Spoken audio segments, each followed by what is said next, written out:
Aí tem bastante gente aqui, viu? Ó.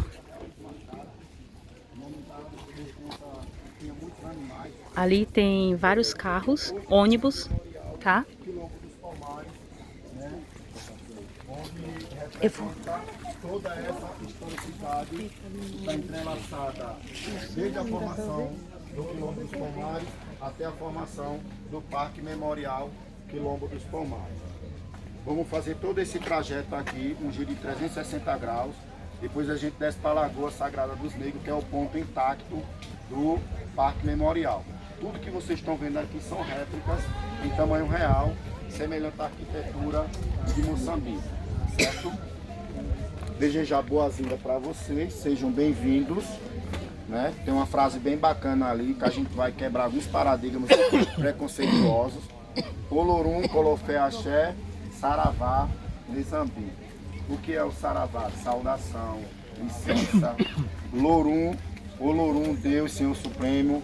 Colofé, voto sempre. Axé, força, resistência, fé.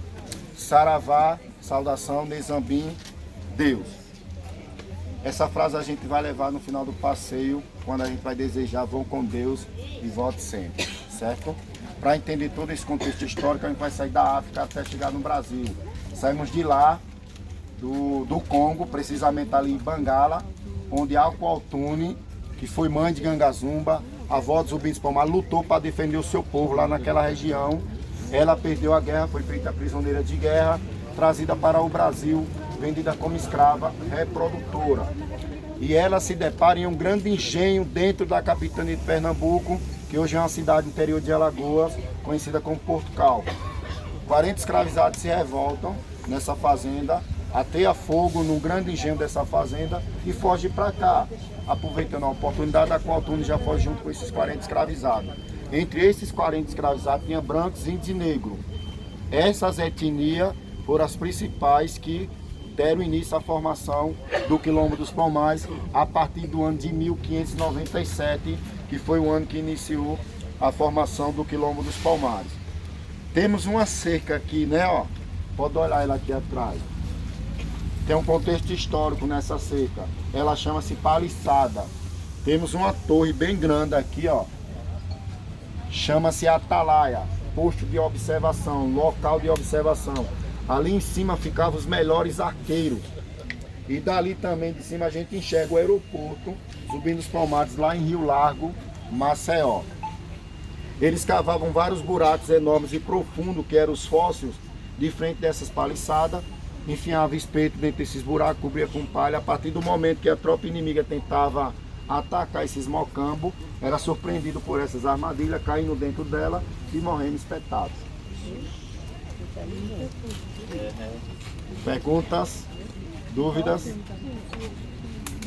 Então a Aqualtune foi a mulher que liderou esses 40 escravizados a dar início à formação do Quilombo dos Palmares. Quem fundou o Quilombo? Zumbi dos Palmares? Não. Zumbi é a terceira geração do Quilombo dos Palmares. A Aqualtune, junto com esses 40 escravizados, que deu origem à formação do Quilombo dos Palmares. Todo o protagonismo na história do Quilombo dos Palmares sempre tem uma mulher dentro desse protagonismo. Uma iniciou o processo de formação do Quilombo dos Palmares. Aí falamos também de Acotirena, a matriarca, a xamã do Quilombo dos Palmares, era a conselheira do Quilombo dos Palmares. Toda e qualquer decisão tinha que ter o aval dela, se não tivesse, ninguém fazia nada. Aí vem Maria Mariá, luta pelo tombamento da Serra da Barriga, né? Depois vem a Patrícia Mourão com o projeto da Vila Cenográfica, que é este espaço que a gente está hoje. Nesse ano aconteceu a destruição do Quilombo dos Palmares, onde Domingos Jorge Velho foi contratado pela capitania de Pernambuco para destruir o Quilombo dos Palmares. Então, nessa data, 6 de fevereiro de 1694, o Domingos Jorge Velho, pago pelo governador da capitania de Pernambuco, teve a ousadia de destruir o Quilombo dos Palmares. Nessa data acontece o maior genocídio das Américas. Domingos Jorge Velho não teve dó nem das crianças, nem das mulheres, muito menos dos homens, que foram mortos e degolados. Cada passo que a gente vai dar nesse território, pode vir para cá, Elci. Elci é o nosso grande guerreiro daqui do Quilombo. Toda essa história que eu estou passando para vocês vem dos ensinamentos dele. É um dos grandes líderes do movimento negro do estado de Alagoas. A gente vai ter o prazer de ver a placa dele, uma foto dele lá na Mochima de Palmares. E é um grande incentivador da nossa cultura e da nossa história. Quer dar uma palavra? Não, só já dei boas-vindas, sejam bem-vindos, aproveite o máximo. Quando a gente escuta, a gente aprende, quando aprende a gente ensina, né? E nunca deixa de aprender. Eu só vim dizer para você que a gente vai começar de lá do Gitó. Certo. E depois segue para Você pode ir, mas e daqui eu vou para os outros pontos, depois então, eu faço. Se você quiser ir direto para lá, fica para à vontade, Mochima, viu? tudo certo. Mas também se por acaso nos encontrar, a gente... No chão, nesse território. O direito de vir começou aqui. Então Gangazumba morreu lá em Pernambuco, lá no Vale do Cucaú, certo? Depois do tratado de paz que fez com o governador da capitania de Pernambuco. Dandara era a mulher que treinava as outras mulheres para defender o Quilombo dos Palmares, esposa de Zumbi dos Palmares. A Cotirena, a matriarca do Quilombo, ninguém fazia nada sem o consentimento dela. Andalaquituxe, irmão de Zumbi dos Palmares. O mocambo dele era móvel, poderia estar aqui hoje, poderia estar em outro local amanhã. Aqualtune, mãe de Gangazumba, de Ganazona, Ganga, Muíça e Tucolo, e a avó de Zumbi dos Palmares. Acaiúba, um líder palmarino que lutou aqui em prol da nossa liberdade, dando a vida dele em defesa do nosso povo. Vamos dar um pulo agora e ter um choque de realidade. A gente falou de 1597, 1694, 1985 a Serra da Barriga foi incorporada ao Patrimônio Histórico Nacional. Ou seja, analisada para ser avaliada para ver se poderia ser tombada ou não. Em 21 de março de 1986, ela foi tombada como Patrimônio Histórico Nacional. Quem estava lá? Maria de Castro Sarmento, uma conterrânea minha, professora, que aboliu a palmatória na sala de aula dela, desafiou a sociedade palmarina, sendo a primeira mulher a vestir calças compridas na nossa cidade, e nas horas vagas convidava os colegas para ir num boteco, tomar uma cachaça, jogar baralho, jogar sinuca e debater sobre política partidária, na qual ela defendia a política social que seria desenvolvida no nosso município. E ela presidiu a comissão que conquistou esse legado para a gente, com o tombamento da Serra da Barriga. O que é o Quilombo dos Palmares? É um solo sagrado, onde foi acesa a chama da liberdade, reverencia ao pisá-lo, pois aqui reposam os heróis do passado. Essa daqui faz homenagem aos 300 anos da morte de Zumbi, que ele morre um ano depois da destruição do Quilombo dos Palmares. A destruição foi em 1694, a morte de Zumbi veio dia 20 de novembro de 1695. Essa daqui é uma homenagem a ele. Essa daqui também é uma homenagem a Zumbi dos Palmares, ele tendo o reconhecimento como herói nacional, que está lá escrito no livro de tombo, o famoso Panteão da Pátria, que é um livro de aço que fica na Praça dos Três Poderes, lá em Brasília. Vamos para essa placa. Idealização geral e coordenação, Patrícia Mourão, a mulher que teve a ideia de fazer o projeto da vila cenográfica.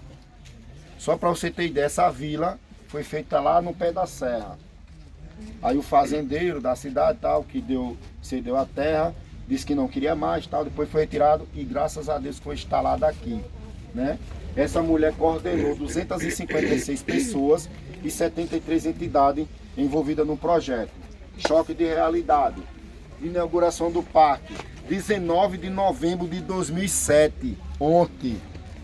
A gente sai lá de 1597, 1694, 1985 para 2007, ontem. Olha o apagão na história do nosso povo, a nossa própria história.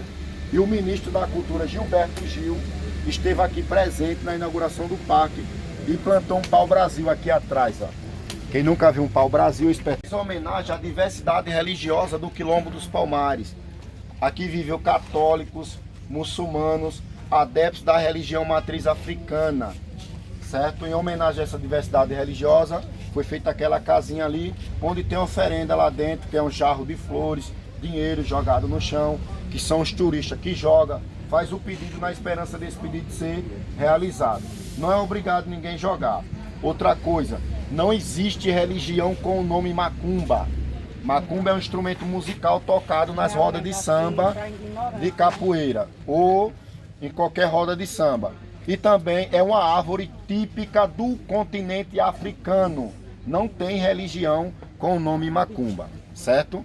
Quem quiser ir lá olhar, pode olhar, fotografar.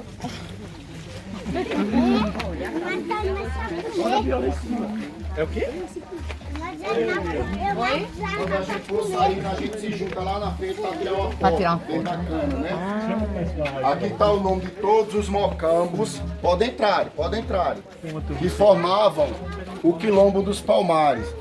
Primeira geração do Quilombo dos Palmares, Aqualtune. Terceira geração do Quilombo dos Palmares, Gangazumba.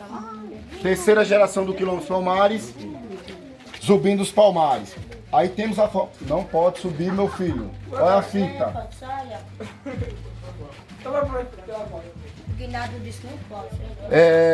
Esses mocambos formavam o Quilombo dos Palmares. Aqui era o centro administrativo do Quilombo dos Palmares, ou seja, o estado de Palmares é este local que a gente está visitando hoje, certo? A formação do Quilombo dos Palmares se dava através da junção dos mocambos. Acaene, Acaiúba, Acotirene, Andalaquituxe, Dandabranga, Gangamuíça, Gangazona, Ozenga, Subupira, Tucolo, Taboca 1 e 2. Lá no Caça-Palavra está o nome desses mocambos, certo? Aí tem 3 mocambos que resistiram depois da morte de Zubim dos Palmares. Banga, Comoanga e Moza, certo? Toda essa galeria fotográfica são e foram dos militantes do movimento negro do Brasil. Estamos na casa de Gangazumba, Muxima de Palmares. Muxima significa coração, coração de Palmares. Aqui era onde eles faziam as reuniões. Pode entrar mais, tem gente querendo entrar. Aqui eles faziam a reunião do poder deliberativo do Quilombo dos Palmares, ou seja, cada chefe dos mocambos vinham para essa casa aqui, para este local, para se reunirem e tratarem de assuntos de relevância referente ao Quilombo dos Palmares. E chegando em um determinado, com o aval de Acotirenes, eles executar o que for planejado, certo? Os retratos preto e branco são pessoas que já morreram. Os retratos mais escuros são pessoas que estão vivas. Olha, uma conterrânea de vocês, Mãe Bio de Xambá, lá de Pernambuco. Na época ela ganhou o título de Patrimônio Vivo Cultural lá daquele estado. Ela era de uma comunidade quilombola. Lá em Olinda tem um terreiro chamado Terreiro de Xambá, em homenagem a esse personagem, certo? Mãe Miriam, daqui de Alagoas, Patrimônio Vivo Cultural do estado de Alagoas, e estará conosco aqui dia 20 de novembro. Temos a Gomeia, lá do Rio de Janeiro. Os meninos da CVC são de onde? São Paulo. Aqui temos Joãozinho da Gomeia, Rio de Janeiro, um grande propagador da cultura afro-brasileira, principalmente da religião matriz africana. Foi tema de enredo de escola de samba, lá daquela localidade. Mãe Neide, vocês passaram, viram uma placa bem grande, não foi? Viram se era ela? É o mesmo retrato? Mãe Neide é Patrimônio Vivo Cultural do estado de Alagoas, embaixatriz da gastronomia afro-brasileira indígena, da religião matriz africana, e tem vários projetos sociais na cidade de Maceió. O restaurante dela é o Baobá. Vamos para cá. Agora a gente vai chegar em um Nascimento, São Paulo, Franca. Tem até uma casa de cultura lá em Franca com o nome Abdia Nascimento. As cinzas desse rapaz aqui foi jogada aqui na Serra da Barriga. Quando a gente descer para a Lagoa Sagrada dos Negros, a gente vai ver a lápide de Abdia Nascimento. Vem para cá, tô explicando. Esse camarada foi militante, né, do movimento negro brasileiro, um dos fundadores da Fundação Cultural Palmares, que é um órgão